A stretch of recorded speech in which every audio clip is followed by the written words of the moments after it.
Salut tout le monde et bienvenue dans cette vidéo d'un bilan de la phase 4 du MCU parce qu'on va rapidement en parler et on est d'accord que la phase 4 est une phase dispensable. Je ne suis pas contre le fait qu'un univers continue, mais là ça se voit qu'il n'y a plus trop d'idées et que les nouveaux héros n'intéressent personne. Donc va peut-être falloir, je sais pas moi, arrêter l'univers. Je te dis ça comme ça, hein. Je crois que Kevin Feige maintenant il aime tellement l'argent, tellement il l'a montré dans She-Hulk, hein. Il fait des produits, soi-disant qu'il respecte ses fans. On devrait les qualifier de pigeons à ce compte-là. Moi y compris, hein. Je sais que je suis un pigeon sur certaines licences Marvel. Hein. Mais sincèrement, la phase 4, non, c'est une phase de trop. Et quand on voit les films qui sont sortis... Ouais, je confirme, c'est une phase de trop. Il y a quelques bons films dans le lot, on va en parler, mais la majorité, c'est pas si excellent que ça. Et encore, je crois que certains sont surestimés. Mais ça encore, je vais en parler dans le top, hein, je vais faire le bilan rapide. Oui, parce que ça sera un bilan rapide de chaque film, de pourquoi ils sont à cette place-là. Je ne vais pas faire un avis détaillé du film, encore une fois, comme je l'ai fait dans mes différentes critiques. Donc, bien évidemment, en dernière position, nous retrouvons Thor, Love and Thunder...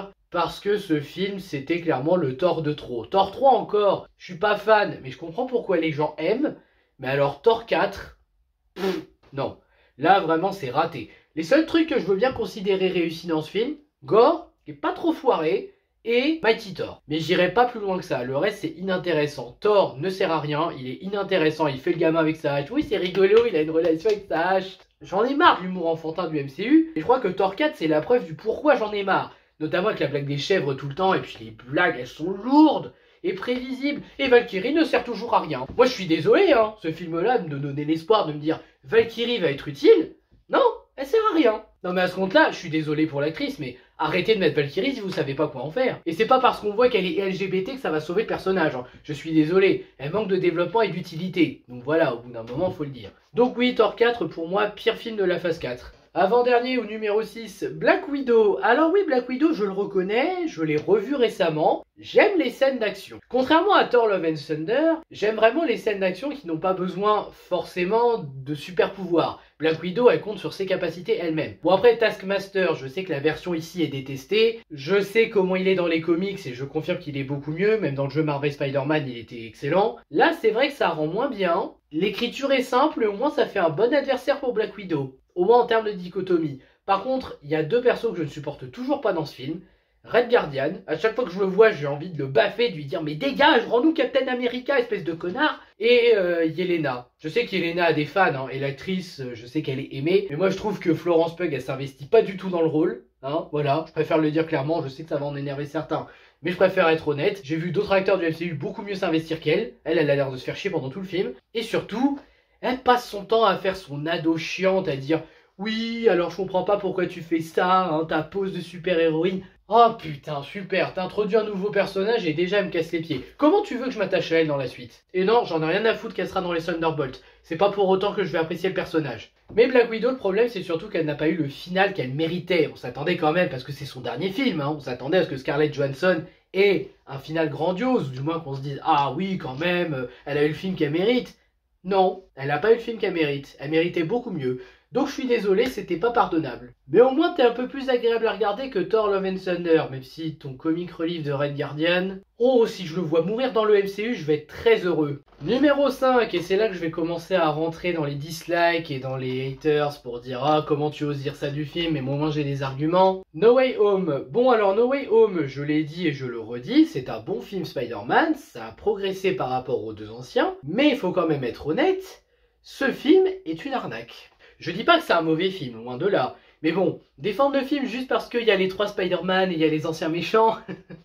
non, je ne suis pas naïf. Moi je fais gaffe à l'écriture, je fais gaffe à la mise en scène, notamment d'action. Et putain que c'était mal fait dans ce film, notamment le combat final entre Bouffon vs Spidey et Holland. Là John Watts il avait un combat en or, et il a fait un des pires combats de super-héros en termes de montage et de mise en scène.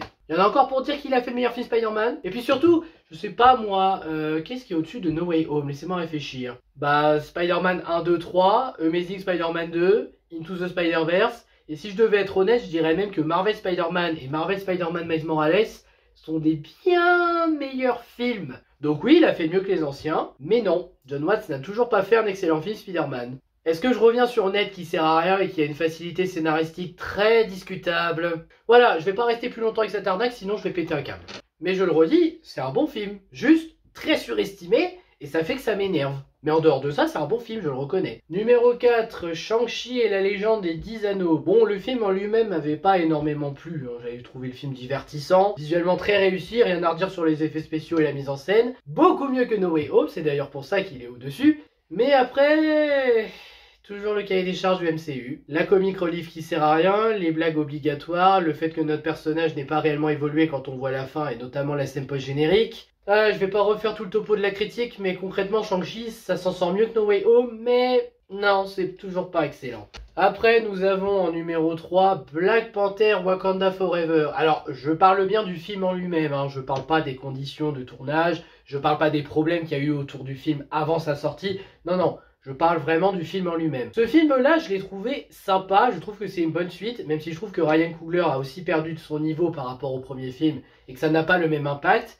Ils ont essayé quelque chose, et je crois que Ryan Coogler a un petit peu perdu le contrôle de son œuvre, mais de l'autre côté, il a aussi fait un film qu'il voulait faire. Après, Black Panther Wakanda Forever, c'est pas pour Ironheart que je vais retenir le film, c'est sûr. Notamment son armure dégueulasse. Après, pour le développement de Shuri, je trouve que ça va. Notamment au fait qu'elle s'en veuille par rapport à son frère qu'elle n'a pas pu sauver. C'est pas parfait, mais ça fonctionne. Donc Black Panther Wakanda Forever, ça s'en sort quand même mieux en termes de scénario, d'écriture et d'antagoniste. Namor, qui est aussi un roi qui veut protéger son peuple, ça marche mieux en termes d'antagoniste. Allez, le numéro 2 pour bien refaire polémique encore et se faire détester. Les Éternels. Déjà, je maintiens qu'en termes de mise en scène, c'est peut-être un des meilleurs qu'on ait eu du MCU. Hein. Enfin, de la phase 4. Pas du MCU tout court, de la phase 4. Autant pour moi. Mais sinon, ce film, je comprends pas pourquoi il y en a qui viennent dire que c'est le pire Marvel ever. C'est quoi? C'est le côté philosophique que vous aimez pas? C'est le fait qu'il dure 2h40? Non, puis même sans ça, j'ai pas trouvé le film si mauvais. Je veux dire, ouais, il y a des défauts, mais les personnages sont assez bien développés dans l'ensemble. Pas tous, mais dans l'ensemble. La mise en scène est prenante, hein, et bah, j'ai pas grand chose à dire sur les Éternels en fait. J'ai apprécié, mais c'est vrai, je le reconnais, c'est pas facile de se refaire les Éternels maintenant. J'ai essayé, je me suis endormi devant, je le reconnais, hein. Mais je passe toujours un meilleur moment devant celui-là que devant ceux que je vous ai cités précédemment. Puis même sans ça, j'aime bien le côté philosophique, j'aime bien les personnages, les relations qu'ils développent,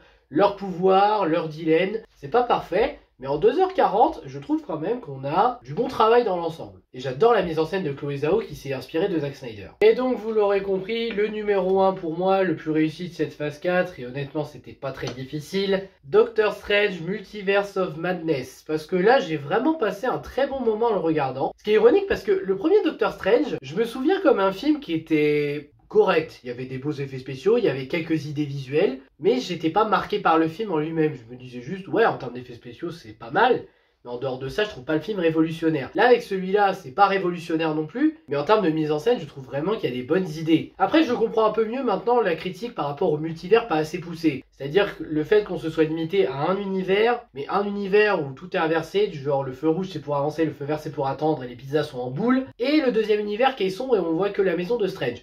Je comprends. En fait, c'est le fait qu'on n'en voit pas assez qui vous a choqué. Et je comprends, mais je ne partage pas cette critique. Parce qu'honnêtement, moi je préfère avoir très peu de monde, mais qui développe le personnage de Strange par rapport à ses autres versions, plutôt que de mettre je ne sais pas de combien d'univers juste pour faire plaisir aux fans. C'est que mon avis, je ne dis pas que le film est parfait, il a des défauts, hein, j'en ai parlé dans ma critique, mais pour moi, Doctor Strange Multiverse of Madness, c'est le plus réussi de la phase 4. Voilà, c'était mon petit top du MCU de la phase 4, j'espère que ça vous aura intéressé. N'hésitez pas à me partager le vôtre, ça m'intéresse aussi, et à me dire ce que vous pensez de la phase 4 du MCU. Et moi je vous dis bientôt pour une prochaine vidéo. Ciao!